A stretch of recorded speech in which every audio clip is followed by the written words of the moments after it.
Fam, have you ever thought about the phrase, the rich get richer and the poor get poorer? No, like, I'm serious. Have you ever, like, actually thought about it? Or are you like most people and just assume that it's the way of the world? Life's unfair. The people with all the money continue to get more money and they take from those who don't have. Well, that's not the way it is. Life is not unfair, and the rich don't have to steal from the poor because the poor steal from themselves. Here's what I mean. The phrase "the rich get richer and the poor get poorer" is more of an axiom of truth that those who have get more, and those who don't have lose more. Excuse me. And so this is similar to what I said in a video or two ago when I talk about that verse in the Bible where it says, to the one who has more will be given, he will have an abundance, and to the one who doesn't have, even what he does have will be taken away. You can see this as sort of an expansion on that idea, right? Because this is something I hear almost on a daily basis from somebody, usually pointing to something that they see as being unfair. Or they talk about the state of the world and they hear that Warren Buffett made another $1 billion, or Tesla's stock increased, a trillion points in the market or whatever. And they always have this sort of depreciating comment around wealth. And when I hear people talk like that, it's no wonder why they're looking from where they're looking up at those they see as having more money than them. But how many of you actually know that your bank account balance is not the ultimate measure of your wealth? It doesn't matter how many numbers or zeros you have in your bank account. That's not reflective of the wealth, the riches that you have. So if you catch this early, right? If you get this, so much in your financial circumstance and situation will change for you just off of this one video. And here's why. Rich people are not rich because they have money. Okay, let's clear that up right there. Rich people are not rich because they have money. Rich people are rich. They have money because they are rich. Right? It's if you can imagine a piece of cake or a piece of chocolate. When the taste, when the flavoring is super strong, when it's really concentrated, we describe that as being rich. We're not talking about how much the cake was worth or how much you paid for the candy. So there's this concept that we all have unknowingly about richness that has nothing to do with money. And I want you to apply that to yourself. Because that's what rich people have done. They have discovered, they have found out somewhere along the line, right? So either they found it out or somebody in their family found out and taught them. Richness, like being a rich person, is about fully expressing your humanity. It's about living in the fullness of your personhood. You can't be a rich person if you're closed off to possibilities, if you're not willing to try new things, if you're not willing to take risks, if you're not willing to expand beyond your present conception of yourself. Right? This is why we have this understanding that broke is a condition. Right? Broke is a momentary circumstance. I've begun to describe it as being in drawdown. For those familiar with day trading or with the stocks in general, when your account loses some money, right? When you drop from your initial balance, we describe that as being in drawdown. Being in drawdown is not complete annihilation, right? It's not complete destruction. There is still hope for you to climb out of that drawdown slowly over time and get back in the green, right? To become profitable again. But being poor is a state of being, right? When you're poor in your thinking. Your poor thinking leads to poor action.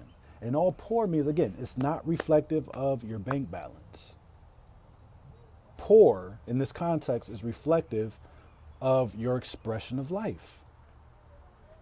I've said it before, wealth, abundance, it's all a flow. right? We are literally allowing the creative energies, the life energy of the universe to flow through us, or we're allowing God to flow through us, however you describe that presence. We're allowing it to flow through us and out into the world. The more open we are to it, the more rich our life becomes through experiences, through relationships, through opportunities. But the more closed off we are from experience, the more contracted we live, the more we live in this sort of dualistic me versus you kind of attitude, the poorer life becomes. When you're in a constant state of fight or flight, when you're constantly feeling threatened, when every time somebody has a critical word for you, you feel attacked, your life is going to be poorer as a result. Why? Because you're going to fight everybody else out of your life. You're going to fight away opportunities. You're going to limit the amount of chances life has to bless you, really. So there are a few things that I've noticed in observing rich people. And again, I'm not talking about bank balance, although it's an after effect. But I know rich people who don't even make $50,000 a year. I know rich people who are just living off their retirement, their Social Security,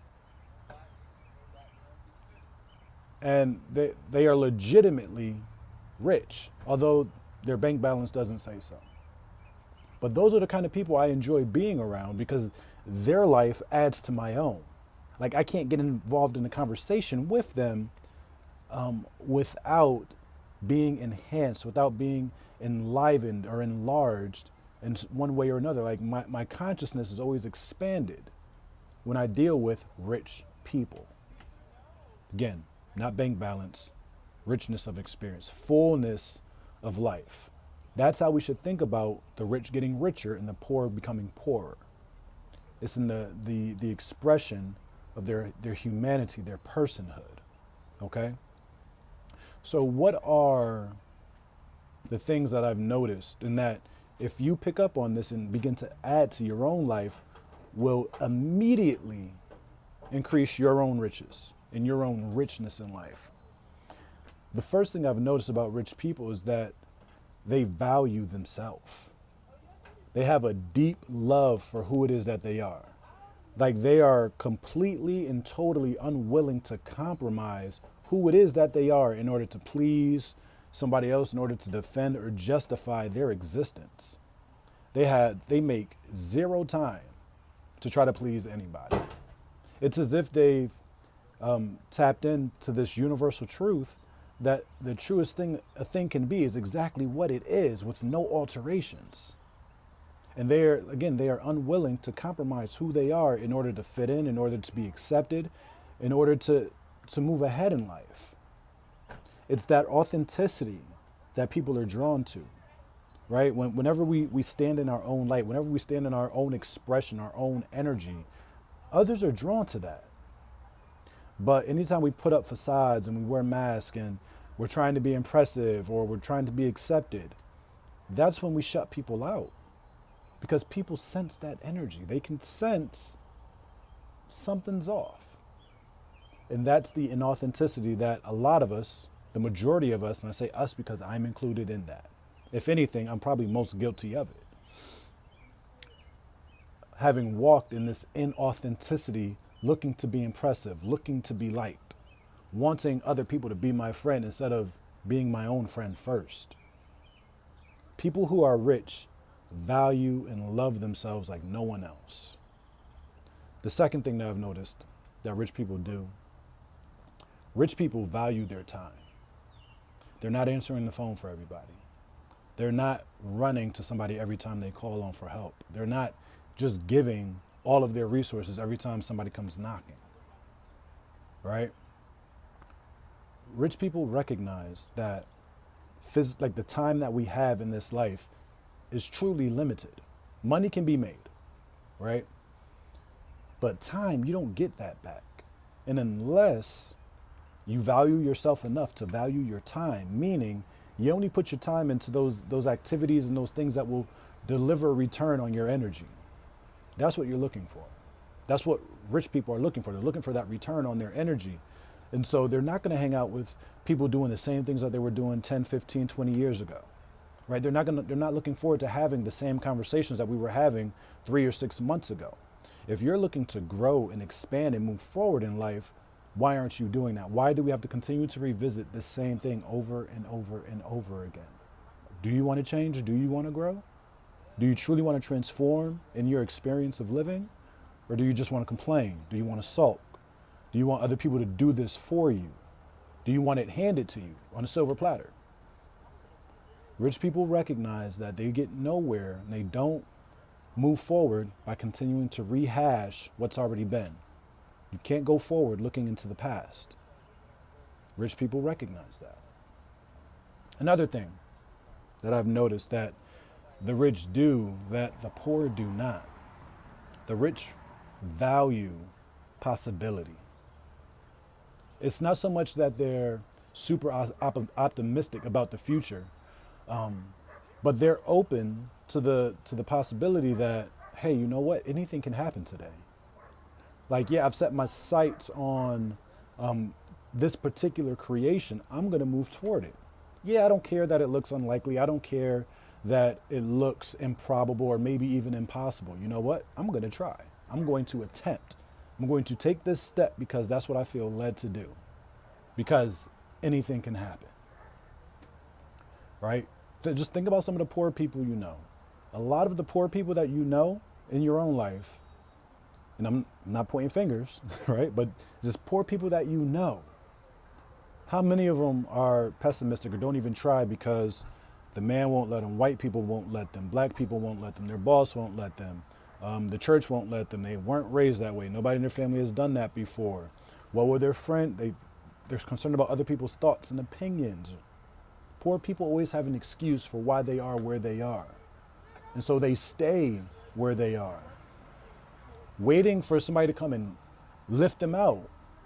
But anytime somebody does show up, they're skeptical. What do you want? Why are you trying to help me? We don't get ahead like that, y'all. And so I want you to look in your own life.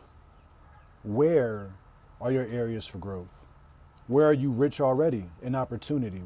How are you loving yourself? How are you taking care of yourself? Right? How are you guarding your time?